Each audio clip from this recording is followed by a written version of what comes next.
పర్వతం. తరువాత శ్లోకాన్ని పరిచయం చేస్తున్నానండి.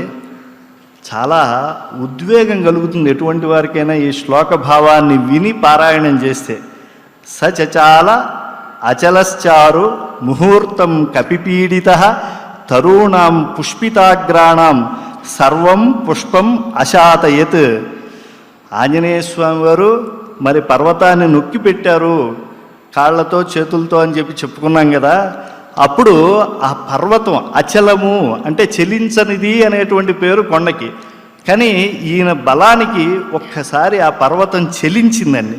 చెలించినప్పుడు పైన ఉండేటువంటి ఆ వృక్షములన్నీ కూడా ఆ చివరలో ఉండేటువంటి పుష్ప శాఖలకి చివరిలో ఉండేటువంటి ఆ పూలనన్నింటినీ కూడా కొండపైన రాల్చేసింది. అప్పుడు ఆ కొండంతా కూడా పూల కొండగా ఉంది. మనకి ఆళ్వారులు ఆచార్యులు శ్రీరంగాన్ని అలాగే కంచిని త్యాగమండపం భోగమండపం అని చెప్పి కీర్తించి తిరుమలని పుష్పమండపము అని చెప్పి కీర్తించారు. కాబట్టి అక్కడ కూడా మహేంద్రగిరిని కూడా మన శ్రీ వెంకటేశ్వర దాసాగ్రగణ్యుడైనటువంటి హనుమ పూలకొండగా ఆనాడు సుందరకాండలో చేసేశారు. ఇక్కడ ఒక రహస్యాన్ని మనం గుర్తిరగాలి. మనం ఎక్కడున్నాము అని అంటే మహేంద్రగిరి పైన ఉంటే ఇవన్నీ మనం చూడలేమండి. మొత్తం మహేంద్రగిరిని అంతా కూడా మనం చూస్తున్నాం.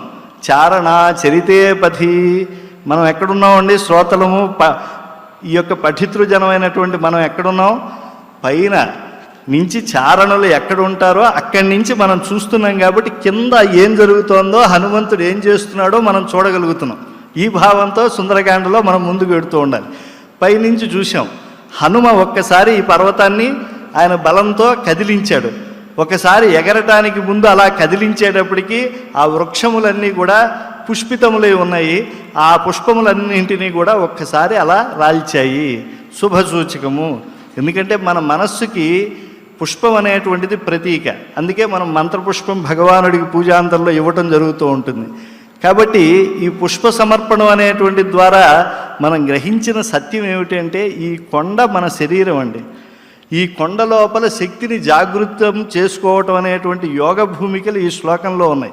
సుందరకాండని కొంతమంది పారాయణం చేసేప్పుడు విజయ గ్రంథంగా భావిస్తూ ఉంటారు. విజయానికి అన్ని విధములైనటువంటి అభిప్రేరణ ఇస్తుంది అని చెప్పి. కొంతమంది అద్వైతము విశిష్టాద్వైతము ద్వైతము అనేటువంటి మతాలను చూస్తూ ఉంటారు వీటిలో. అలా భగవద్భావనతో కొంతమంది పెడుతూ ఉంటారు. కొంతమంది మరి భక్తి యోగమే కాకుండా జ్ఞానయోగము ధ్యానయోగము కర్మయోగం ఇవన్నీ ఉన్నాయి కదా, ఆ యోగాలన్నీ కూడా దర్శిస్తూ ఉంటారు ఇందులో. ఇక్కడ యోగ సాధనతో ఉండేటువంటి వాళ్ళు చూడండి, ఆ కొండ ఒకసారి అలా కదిలింది. అలాగే అక్కడ ఉండేటువంటి చలములన్నీ కూడా చెమర్చాయి. ఒకసారి అక్కడ ధూపము నెలకొల్పింది ఆ యొక్క ప్రకృతి సహజంగా. ఇవన్నీ కూడా ఈ వేడి రావటము, ఆ తర్వాత ఈ లోపలంతా ఈ కదలిక రావటము, ఈ యొక్క ఉద్ధృతి, ఇవన్నీ కూడా యోగ సాధనలో మనకి రామకృష్ణ పరమహంస యొక్క జీవితాన్ని కనుక మనం అధ్యయనం చేస్తే ఇవన్నీ వారి అనుభవాల్లోకి వస్తాయన్నమాట. కనుక ఇలా యోగ సాధకులకి అభిప్రేరణ ఇచ్చేటువంటి శ్లోకాన్ని మనం చక్కగా చెప్పుకున్నాం. సచచాల అచలశ్చాపి ముహూర్తం కపిపీడితః తరుణాం పుష్పితాగ్రాణాం సర్వం పుష్పం అశాతయత్.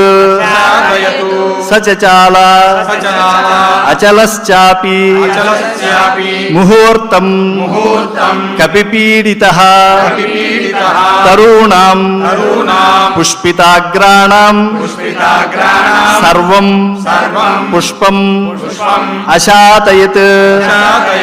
సచచాల అచలశ్చారు ముహూర్తం కపిపీడితః తరుణాం పుష్పితాగ్రాణాం సర్వం పుష్పం అశాతయత్.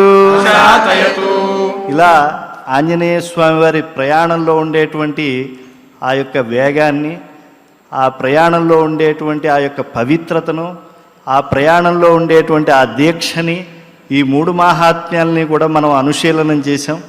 సుందరకాండ చెప్పడం అనేటువంటిది నిత్యపారాయణగా ఉండేటువంటి మీ ముందు చెప్పడం అనేటువంటిది పెద్ద సాహసం.